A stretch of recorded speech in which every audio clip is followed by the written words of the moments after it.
नमस्कार, मैं अमित विशिष्ट एक बार फिर आपके सामने हूँ। अभी पिछले 2-3 दिन से मैं थोड़ा व्यस्त था। जो इलेक्शंस हुए हैं उसके एक्सपेंसेस का पूरा डाटा इकट्ठा करके देना था। थोड़ी एक मीटिंग थी संडे को, तो उससे संबंधित सारी बातें लेकिन मैं आपके लिए लेकर के आया हूँ एक नई और जिम्मेदारी वाली एक आपके लिए न्यूज़ लेकर के आया हूँ, जिसमें अभी पिछले दिनों स्वां नदी में एक युवा की मृत्यु हुई। सेना में था वो 25 वर्षीय युवा, जिसकी मृत्यु हुई स्वां में डूबने से।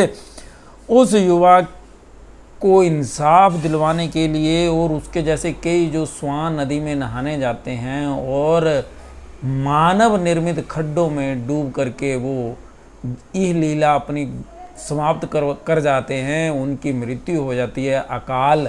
उनके लिए मैंने डीसी ऊना से प्रार्थना करी, एक एप्लीकेशन लिखी। वो मैं एप्लीकेशन आपको पढ़ करके सुना देता हूँ। उसमें मैंने लिखा था कि विषय है स्वां नदी में मानव निर्मित खड्डों में डूबकर हो रही मृत्यु से संबंधित ये विषय है। श्रीमान जी, सविनय निवेदन है कि स्वां नदी में काफ़ी समय से मानव निर्मित खड्डों में डूबकर लोगों की मौत हो रही है। जिस स्वां नदी में पैर भी पूरी तरह से नहीं डूबते, उस मृतप्राय नदी में बिना कृत्रिम प्रयास के इतने गहरे और जानलेवा खड्डे कैसे बन रहे हैं। ये खड्डे स्टोन क्रैशरों के संचालकों को रेत तथा बजरा उपलब्ध करवाने के लिए जेसीबी या क्रेन द्वारा किए जाते हैं। बहते पानी में जेसीबी द्वारा निकाला गया गहरा खड्डा जानलेवा दलदल का रूप ले लेता है।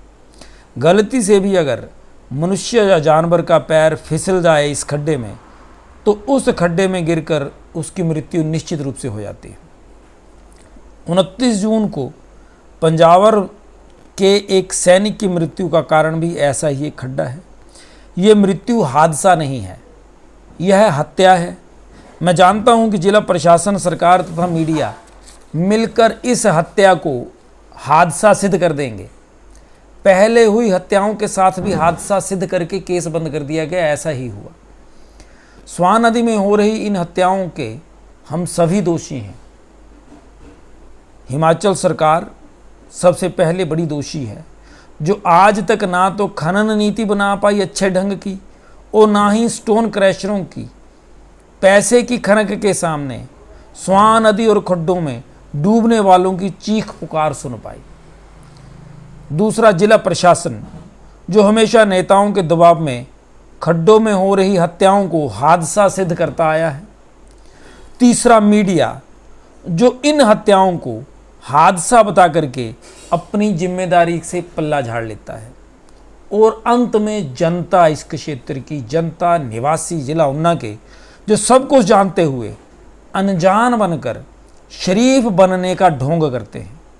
मैं भी उस जनता का ही हिस्सा था, लेकिन अब नहीं। अब मैं हत्याओं को हादसा सिद्ध होते नहीं देख सकता, और यही आशा मैं जिला प्रशासन से भी करता हूँ। शायद आप भी इस कृत्य के खिलाफ ईमानदार कदम उठाएंगे और हत्याओं में जान गंवाने वालों को इंसाफ दिलवा पाएंगे। क्या पता प्रशासन की आत्मा भी जाग जाए।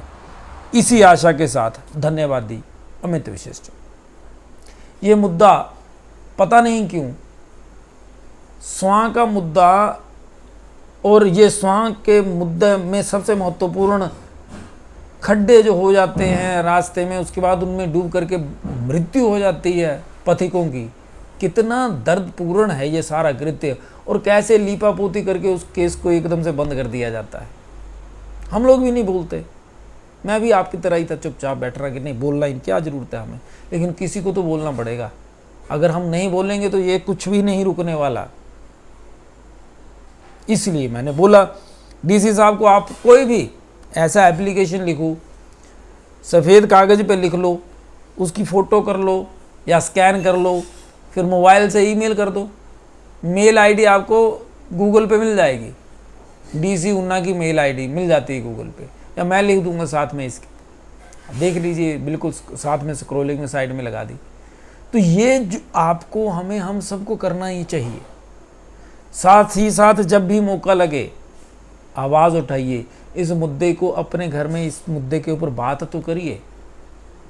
और मेरे साथ अभी मैं बात कर रहा था कल एक भाई साहब ने बताया कि आप क्योंकि स्टोन क्रशरों से संबंधित बात करते हैं तो कई लोग ऐसा बोलते हैं कि अमित विशिष्ट इसलिए स्टोन क्रशरों के विरुद्ध है, उसे स्टोन क्रशर वालों से पैसे चाहिए, वो पैसे लेगा और चुप हो जाएगा। चलो ठीक है, मान लिया अमित विशिष्ट पैसे लेकर के चुप हो जाएगा, लेकिन ये मुद्दे तो यही हैं, हम बाकी सारे लोग तो यही हैं, आप भी तो यही हैं। आप उठाओ ना बात, आप क्यों नहीं बोलते? अमित विशिष्ट के नेतृत्व में क्यों बोल रहे हैं? अपने नेता खुद बन जाओ, मैं तो बोलता आया हूं, आप अपने नेता स्वयं बनिए। सोशल मीडिया से बड़ा मीडिया आज कोई नहीं है। आपको अखबार में कोई नहीं आपकी खबर छापेगा, आपके विचार, तो क्या फर्क पड़ता है इस चीज़ से? सोशल मीडिया है सबसे अच्छा मीडियम है। अभी मैंने इससे संबंधित 2-3 पोस्ट डाली, कितने लाइक्स आए हमारे के क्षेत्र के, सबने देखी है। अब कितने कमेंट आए उस पोस्ट के ऊपर? कोई नहीं, किसी ने नहीं लिखा। और फिर आप ये भी बोलते हो कि नेता बन जाएगा। भी नेता कैसे बनेगा? कितने फॉलोअर्स आ गए और क्यों नहीं आए?